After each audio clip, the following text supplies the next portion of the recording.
بعضی بلوگرها کنکورس تشکیل کرده بودن مانند لطفه کنده کنسانسیم بخریم اگه ماشین میبودیم میتونم که مردم همه روش تشکیل کردیم تو درسته یا قیمار دانه بگه این قیماری مطلقه به شک شبه هر عمل هر کاری که مقصدی مبلغ میمونی یا ای مبلغت بیشتر میگیری یا مبلغت ای دستت میره و این قیماره مطلق حرامه نعوذ بالله کسی اگر امره حلال بدونه ای دولت اسلام خارج میشه اگر کسی ندونسته همی کار کرده باشه باید توبه کنه و پولی که این مردم گرفته بر بگردونه بده این نوع قیمار از گناههای کبیره بسیار حکمش سخته این الخمر والمیسر والانصاب والازلام رجس من عمل الشیطان خدای بزرگ در قرآن گفت شراب نوشی قیمار بازی میسرش قیمار بازی ای بت پرستی در پیش بت اپرتفتن اینا نجاستی هستند از عملهای شیطانی باید توبه کنه پولی مردم بر بگردونه بده و بفهمه که حرام قیمار چه جایی این کار که این جای شک شبهه نیست بالفرض دو کس بلیارد بازی میکنن میگه که کسی اگر بازی را پولکی نیست این مثال کسی میگه بازی را باخت سومی بلیارد همون میده اون برای بازی پول میتی کو انمی قیمار میشه و حرام میشه که بازی کرده است که اون مردک باید پولی همون را بفهم نه اگر همی شرط همی باشه که آدمی بختگی سومی بلیارد همیته یا که شرط قیمار حرام میشه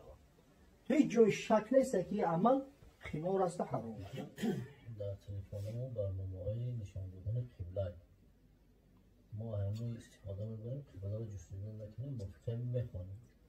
یک گروه برادرها هستن که میگن نه طرفی افتاب نشین باید بکنیم ما از همین مگه قبله نما استفاده می‌برم و افتاب نشین می‌خونم کدامش درسته ماشاءالله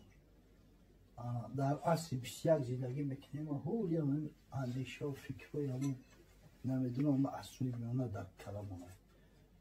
در اسلام یک چیز معین است مشخص است اکسیوم های استخبار فوق تحرر با علم عمل کردن ای توکلی عمل کردن در بلو میستن چیزی با یقین میدونی توکلی قطعیده میشه اینا ببین وقتی تو با یقین قبله را میدونی بگوی من توکل میکنم همیشه میخونم نماز درست نمیشه بگویم استخبار فوق تحرر اوخی الحمدلله در اصل 21 زندگی میکنیم برای که همون قبله نماها قبله را نشون بتن میلیاردها دلار صرف شده است برنامه های مخصوص گرفتن کسموس بردن برای او را برآوردن به پل نمیبرد کو اینمی راکت های راسیستی اینمی بپرن اینمی سیوز دیگرش میبرورن کو خیلی برنامه ها را میگیرن میبرورن در عوضی پول میبرورن و خیلی مبلغ صرف میشود از کسموس معین میکنن قبله را جهت شا ساعت های نماز همین قدر آسانه کردن خویدیان همی در دهن ممودیان باید ما قرد کنیم فقط همین مستپلاژینی را باید تغری کنیم اگر هم مستپلاژینی را تغری کنیم این علمه با علم عمل کردن واجب میشود طرف افتابنشین سبحان الله طرف افتابنشین هر جا هر خیلی مثلا در ملکای مغرب اینا در مصر و مراکش و اوسا طرف افتابرو میخونن قبله جای طرف افتابروی کو ما همه عادت کرده ایم طرف افتابنشین با او خاطر که ما از سین مشرقی یعنی قبله در طرف مغربی ما هست همین هم کسی که بگه همین من ایمینو همین طرف افتابنشین میخونم کو غلط میکنن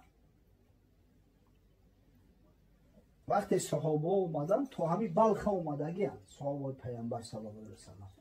در همینجا معین کردن قبله را گفتن قبله در اینجا مابین مغربین ای مغربین مغرب زمستان و مغرب تابستان افتاب در زمستان و تابستان فرق میکنه در زمستان چپتر ای میگیم در تابستان راستر ایست الان همین میگه طرز باید تقسیم کنیم موافق همون قول صحابه هم که 3 حصه تقسیمش میکنیم همین فسیله را ای 3 حصهش طرفی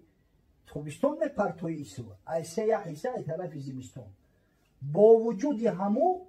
20 گرادوس فرق میکنه همینجا 20 گرادوس انحراف هست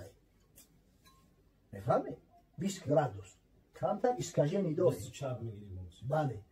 اگر مقصد که اگر ما همینجا فاصله نگیریم طرف هم دوی مغربی زمستان بگیریم بهتر خوبتر میشود و برای که زمان پیش این علمو نبود مشکل بود ایرا معین کردنش این خیلی کجای امکانات شرایط بود حتی خدا رحمتش کنه ابن عابدین شامی را در همین کتاب رد المحتار آورده است میگم من مسجد خیفه مقایسه کردم و شاهده کردم همو یک کم انحراف داره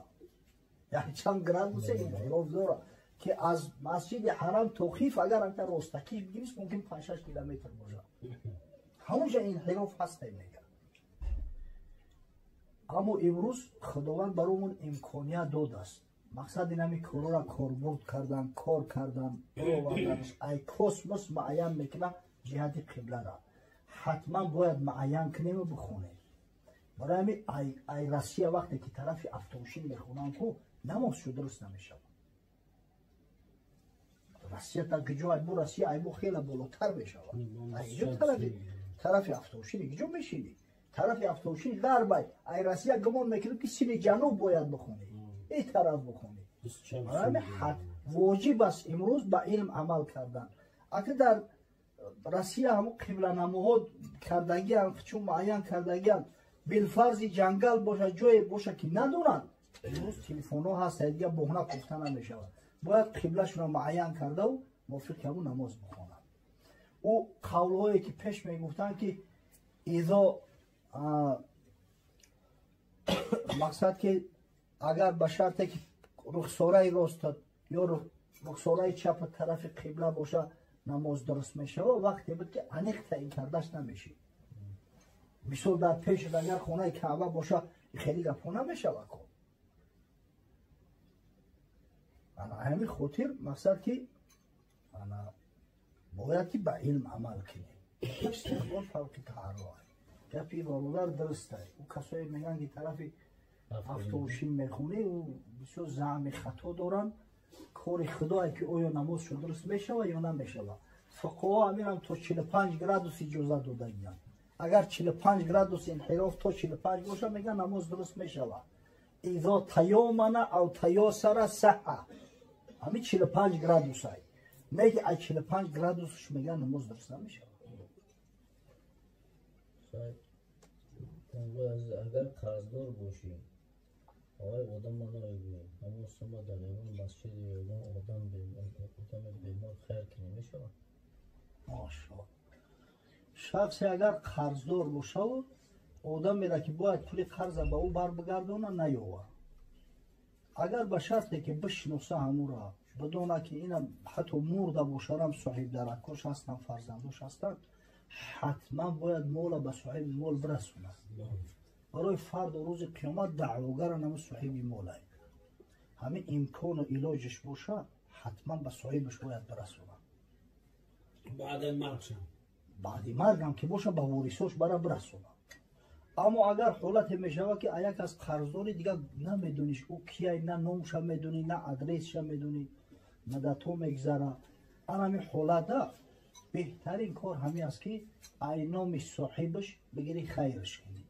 انشالله در مسجد خیرش کردی و صدقه جاریه میشود یکو کم بغل دم که خیرش کردی نام صاحبش میروه در حدیث ها اومده است که حضرت صلی الله علیه و سلم میگه که همین خدای بزرگ عمل خیره اینمی صدقات و خیرات تربیه میکنه به حد کلام میشوه که الهی توبه اول توی چاکی بعد یک اسبی مست میشوه و گله میشوه و فرد روز قیامت وقتی که صاحب پول دعوا کرده ای کشتلت گرفت میگن که اوخی نمیره اینا میته خیر کرده است اینایی قدر شید است اینایی قصواب نمیخوهی اوخی جانکنی همه برای هم جانت های قصواب بیتر نمیخوهی با دل جان قبول میکنه در حدیث اومده است حضرت انس ابن مالک روایت میکنه حدیث در المستدرک علی صحیحین امام حاکم اومده میگه بار همراه پیامبر صلی الله علیه و سلم نشسته بودیم حضرت تبسم کرد، همین که تبسم فراخی کرد که دندانای پیشش نمودار شدن میگه بدت فنایا. حضرت عمر میگه در نزد شیشته بود، گفت بی ابی انت و امی یا رسول الله، ما از حکک پدر و مادرم فدات شوه ای حبیب خدا، چرا خندیدی؟ چی چیز ترا خندان؟ حضرت گفت رجلان من امتی جثی بین یدی رب العزه. گفت همین یک صحنه روز قیامت خدای تعالی حاضر برام نشان داد. دیدم که 2 نفر از امتام، ولی زمانی گذشته و حاضره و آینده ای برای ما را مشکله، پیش پروردگاری خیلی اتریبوتو نیستن، خیلی گپو نیستن، همه گذشته و حاضره و آیندهش همش یک چیه. حضرت میگه حضرت خداوند حجاب از پیش چشمم گرفت، همین یک صحنه که روز قیامت دیدم که 2 نفر از امتام سر زانو ایستادیان در پیش پروردگار حساب و کتاب میشوند. یک نفرش گفت که یا ربی خذ لی مظلمتی من هذا. پروردگار گفت حق من عیب بگی بتیم. او شاید قرض باشه، شاید غیبت باشه، شاید تهمت باشه، حکم برادره، حکم قرض بگیم وابسته به قرض. و میگه الله ذوالجلال گفت که رد علی اخیک مظلمته، بر بگردون بتش گفت. امروز روزی هسته که گوسپند بیشاخ قصاص کرده میشه و اگر بشر گوسپند شاخ داره که گوسپند بیشاخ شاخ زده است همون را قصاص میکنن. و میگه همون آدمی که قرض داره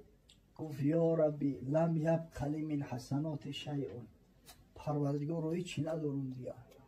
اونجا درهم و دینار نیست. قرضدار که باشی ای نمازت میگیرن، ای طاعت عبادتت میگیرن، ای روزت میگیرن، هیچی ندارم خدای، و همش دعواگرا گرفتن، خیلی اینا چی بتم. و میگه خداوند متعال گشتی مرد گفت که کیف تصنع بی اخیک ولم یبق من حسناته شیء. آخه از همین برادرت هیچی نداره بیچاره چی میگیری؟ چه قرض میگیری؟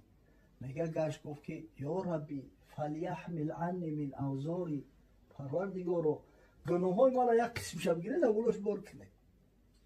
آخه او ثواب نداره، من گناه دارم کو، گناه ها بگیره کم کنه بگیره دولش مونه. حضرت میگه گریست وقتی همی سخنه گفت این ذالک لیوم عظیم، این روز به نهایت روزی بزرگ است.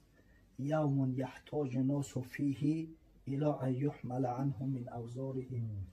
این روز روزی است که همه منتظرن، همه محتاجن که یک سرک گناهش نه یک کس به کله بگیره. پدر و مادر مشتی پرد گردنکاشو کج بیاین بچه جان ما همیشه یک کمبودیه کردم همیشه نمیگیری که اندک ترازم سبکترک شوم طرف گناه، ای پیش پدر و مادرت میگریزی. آخه مرگی جوان مرده که ای پیش پدر و مادر بگریزه و قرضای دیگران را به طاعت عبادت رست شد کنه. آدمی به عقل در همین دنیا فکری آخرت شد میکنه، همیجا رست شد میکنه.